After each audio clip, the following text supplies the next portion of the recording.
Ladies and gentlemen, I get the microphone, so I hope you'll permit me a moment just to share a few more thoughts about where we are and how we got here, and maybe a little bit of where we go from here. I don't want to get too preachy, but I think it's important that we, with eyes wide open, understand what's happening in our country today.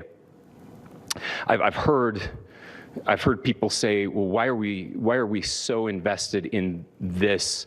There's violence happening all across our country, and violence is tragic everywhere. And every life taken is a child of God who deserves our love and respect and dignity. This is certainly about the tragic death, political assassination of Charlie Kirk. But it is also much bigger than an attack on an individual. It is an attack on all of us. It is an attack on the American experiment. It is an attack on our ideals. This cuts to the very foundation of who we are, of who we have been, and who we could be in better times. Political violence is different than any other type of violence for lots of different reasons. One, because in the very act that Charlie championed of expression, that freedom of expression that is enshrined in our founding documents, in having his life taken in that very act, makes it more difficult for people to feel like they can share their ideas, that they can speak freely. We will never be able to solve all the other problems, including the violence problems that people are worried about, if we can't have a clash of ideas safely and securely. Especially those ideas with which you disagree. That's why this matters so much. Over the last 48 hours, I have been as angry as I have ever been, as sad as I have ever been. And it was, as anger pushed me to the brink, it was actually Charlie's words that pulled me back. I'd like to share some of those. And specifically right now, if I could, I need to talk to the young people in our state, in my state, and all across the country. As President Trump reminded me, he said, you know who really loved Charlie? The youths. And he's right. Young people loved Charlie, and young people hated Charlie. And Charlie went into those places anyway. And these are the words that have helped me. Charlie said, when people stop talking, that's when you get violence. He said, the weak can never forgive. Forgiveness is the attribute of the strong. The only way out of the labyrinth of suffering is to forgive. Welcome without judgment, love without condition, forgive without limit. He said, always forgive your enemies. Nothing annoys them so much. A few months ago, I referenced this last night, Charlie posted to social media, when things are moving very fast and people are losing their minds, it's important to stay grounded. Turn off your phone, read scripture, spend time with friends, and remember, internet fury is not real life. It's going to be okay. He again said, when you stop having a human connection with someone you disagree with, it becomes a lot easier to commit violence.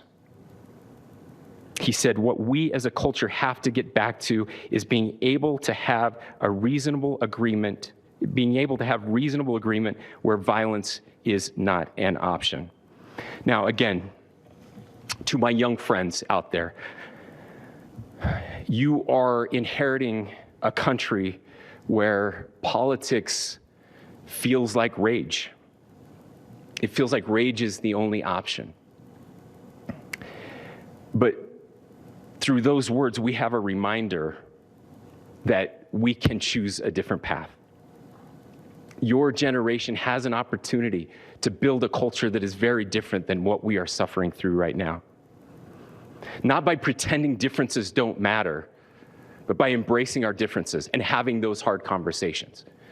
I think we need more moral clarity right now. I hear all the time that words are violence. Words are not violence. Violence is violence.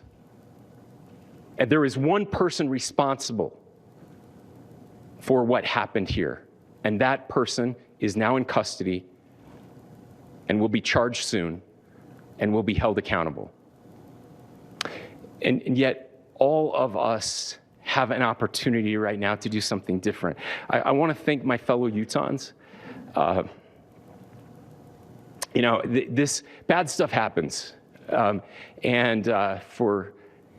33 hours, I was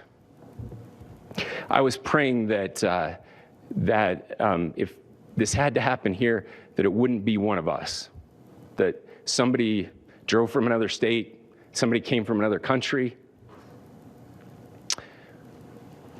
Sadly, that prayer was not answered the way I had hoped for, just because I thought it would make it easier on us if we could just say, hey, we don't do that here.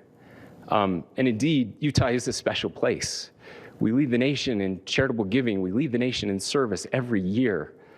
But it did happen here. And it was one of us. But I want you to look at how Utahns reacted the last 2 nights. There was no rioting. There was no looting. There were no cars set on fire. There was no violence. There were vigils and prayers and people coming together to share the humanity.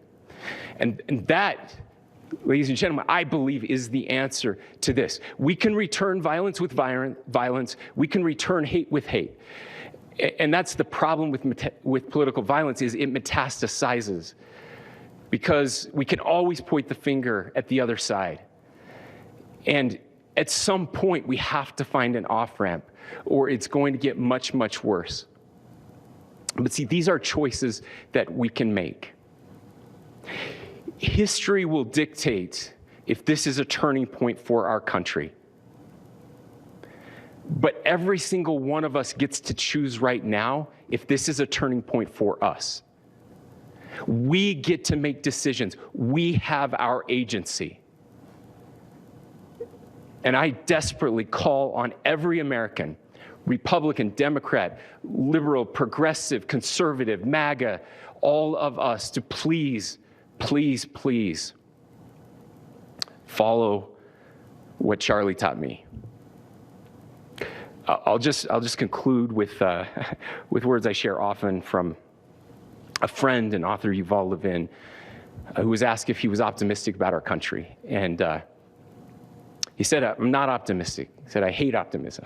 Like, that sounds bad. But he said, optimism is a vice.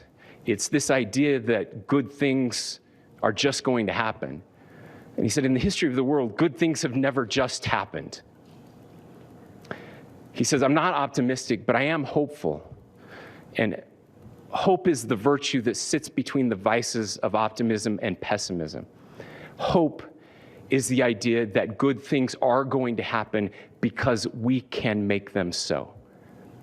I still believe in our country. And I know Charlie Kirk believed in our country.